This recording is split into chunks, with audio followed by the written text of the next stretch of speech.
Salam sejahtera, kita bertemu dalam topik bahasan perihal infeksi human immunodeficiency virus atau yang lebih kenal dengan HIV dalam kehamilan. Di sini kita akan mengupas perihal definisi, kemudian diagnosis, insiden, dan kita akan melakukan pembahasan. Definisi infeksi dalam kehamilan dengan HIV adalah infeksi yang disebabkan oleh retrovirus RNA hingga menyebabkan acquired immunodeficiency syndrome atau kita kenal dengan AIDS atau sindrom imunodefisiensi, dengan gejala-gejala penyakit infeksi akibat menurunnya kekebalan tubuh. Ada HIV tipe 1, ada HIV tipe 2, dan paling umum transmisinya dilakukan secara hubungan seksual, kontak cairan tubuh seperti darah, sperma, hubungan melalui vagina, transmisi vertikal dari ibu ke anak pada masa-masa kehamilan, melahirkan atau melalui ASI. Infeksi virus HIV dalam kehamilan ini perlu kita ketahui karena ini penting dapat ditransmisi dari ibu ke anak pada masa kehamilan, persalinan, dan menyusui. Semakin cepat terdeteksi untuk dimulainya pengobatan, maka kita bisa menekan supresi virus hingga kita bisa undetectable viral load, kita bisa mengurangi resiko transmisi. Cara mendiagnosa kita bisa menggunakan pemeriksaan rapid test yang umumnya kita mintakan pada semua ibu hamil dan calon ibu hamil. Jadi istilah layanan tes HIV ini untuk membarui istilah konseling, mencakup layanan tes HIV yang lengkap. Jadi ini dimintakan secara rutin dari puskesmas juga bisa. Jadi kita lakukan pada semua pasien yang datang ke fasilitas layanan kesehatan dimanapun. Selain itu, pasien-pasien yang terkait dengan HIV, terutama pada golongan-golongan pada riwayat malnutrisi, pasien tuberkulosis, riwayat penyakit hepatitis, dengan populasi-populasi pekerja seks komersial, warga binaan, atau pasangan orang dengan HIV, ini juga kita anjurkan. Jadi terutama tes HIV ini kita rekomendasikan semua wanita yang aktif secara seksual atau menggunakan obat suntik yang menjadi komponen rutin pelayanan prakehamilan dan prenatal. Jadi sebaiknya ini semua wanita hamil kita lakukan screening HIV, baik sebelum maupun setelah hamil. Nah, berikut adalah algoritma tes HIV untuk spesimen serum atau plasma. Kita bisa melakukan HIV immunoassay untuk mengetahui infeksi HIV 1, 2 yang sudah lama atau HIV akut. Juga bisa membedakan antibodi HIV 1 dan HIV 2. Ini tidak akan saya terbahas lebih lanjut. Kemudian pelaporan hasil diagnosa laboratorium berdasarkan langkah-langkah tes sequence step 1, step 2, step 3. Di sini ada tabel yang menjelaskan interpretasi algoritma dari hasil-hasil tersebut yang menyatakan apakah HIV dinyatakan positif atau negatif dan langkah-langkah yang harus dilakukan. Nah, ini adalah algoritma HIV di Indonesia, di mana apabila kita melakukan pemeriksaan A1, A2, A3 maka dinyatakan reaktif, maka itu adalah positif. Kriteria negatif seperti pada kondisi di mana A1 non reaktif, A1 reaktif, atau bila salah satu reaktif tapi tidak berisiko, dan kondisi indeterminate di mana hanya satu tes reaktif tapi berisiko. Jadi ini adalah algoritma yang kita gunakan dalam penata laksanaan tes HIV di Indonesia. Lalu apabila kita nemukan bagaimana tindak lanjutnya? Tentunya apabila positif, rujuk ke pengobatan untuk HIV. Apabila negatif, maka berisiko dianjurkan pemeriksaan ulang minimum 3 bulan, 6 bulan, 12 bulan dari pemeriksaan pertama sampai 1 tahun. Bila hasil memang negatif, tidak berisiko, dianjurkan perilaku hidup sehat. Indeterminate, maka tes perlu diulang dengan spesimen baru minimum setelah 2 minggu dari pemeriksaan pertama. Bila hasil tetap indeterminate, maka dilakukan dengan pemeriksaan PCR.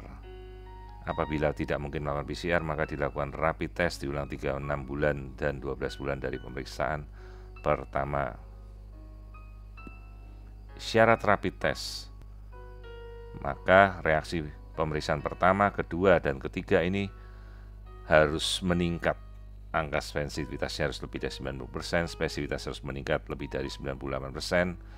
Semakin tinggi sensitivitasnya tertinggi dari reaksi 1, reaksi 2, reaksi 3. Prinsipnya berbeda-beda menggunakan antigen yang berbeda. Bisa menggunakan EIA, dot plot, atau imunokromatografi atau aglutinasi.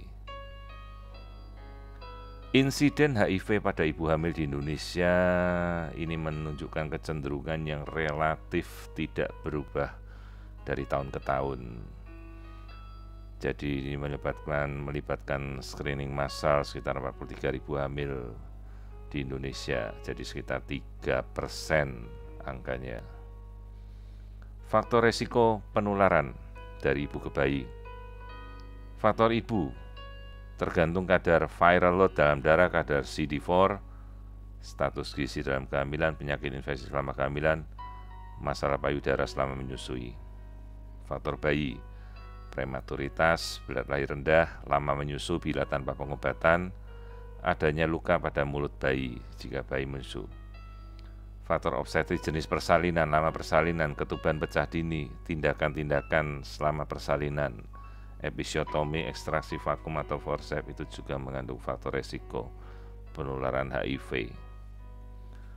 Faktor ibu, kita perlu mengetahui kadar CD4. Apabila kadar CD4 kurang dari 350 sel per milimeter kubik, kemudian perhatikan faktor gizi si ibu, berat badannya rendah, kurang protein, ini meningkatkan resiko, meningkatkan kadar HIV.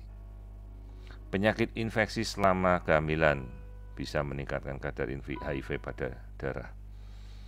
Kemudian faktor bayi prematur, bayi lahir rendah, kekebalan tubuhnya masih belum baik, ini resiko mendapatkan penularan dari ibu ke bayi secara vertikal. Faktor tindakan obstetrik, kita tidak mengetahui saat ibu tersebut terinfeksi oleh HIV, bisa mengakibatkan kontak hubungan darah antara ibu dan bayi, di mana resiko persalinan pada ibu dengan HIV dengan persalinan normal ini jauh meningkat resikonya. Juga durasi, semakin bayi terpapar dengan darah si ibu, maka resiko juga semakin meningkat, atau ketuban pecah dini lebih dari 4 jam, ini resikonya akan semakin meningkatkan resiko terpapar oleh HIV pada seorang ibu yang terinfeksi. Terapi antiretroviral dalam ibu hamil dengan HIV. Secara umum kita memakai terapi kombinasi 2 NRTI, nukleoside reseptase inhibitor atau NRRTI, kemudian panduan obat antiretroviral dengan menggunakan TDF, Tritesi atau evivarens 600 mg.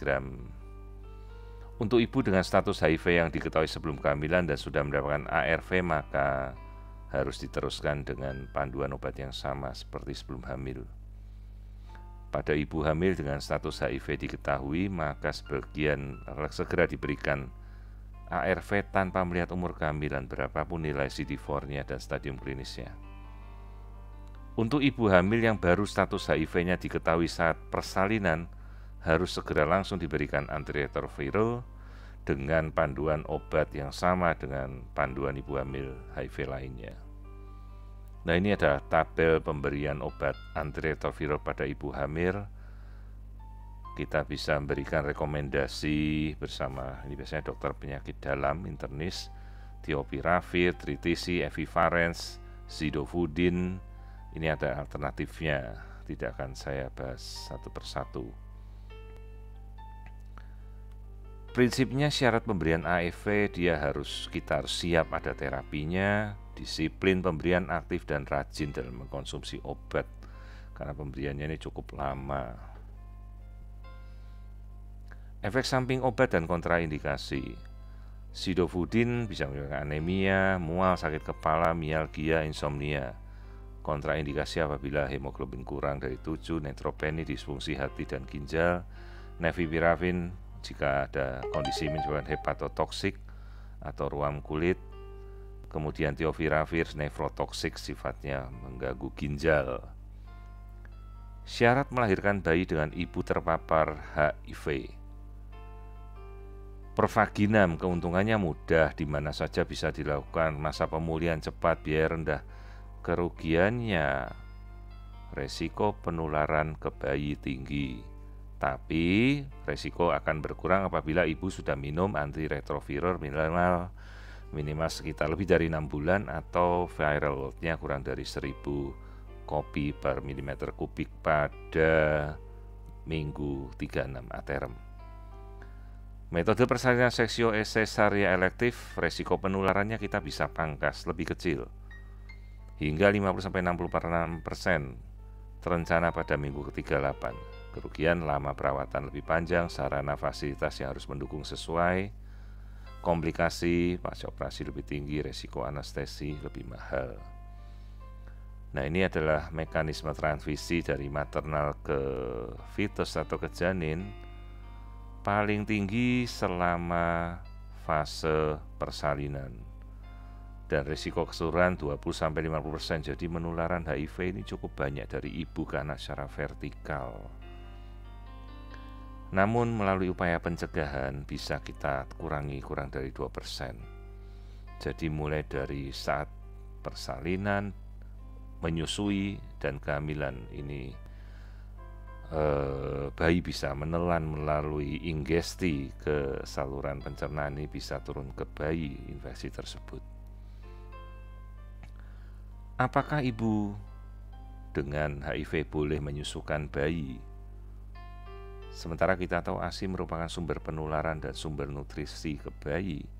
Transmisi melalui ASI sekitar 15%, tetapi dapat dicegah dengan pemberian antiretrovirus. Susu formula ini meningkatkan resiko hingga 14 kali angka mortalitas, membutuhkan air bersih, bayi menjadi lebih rentan sakit.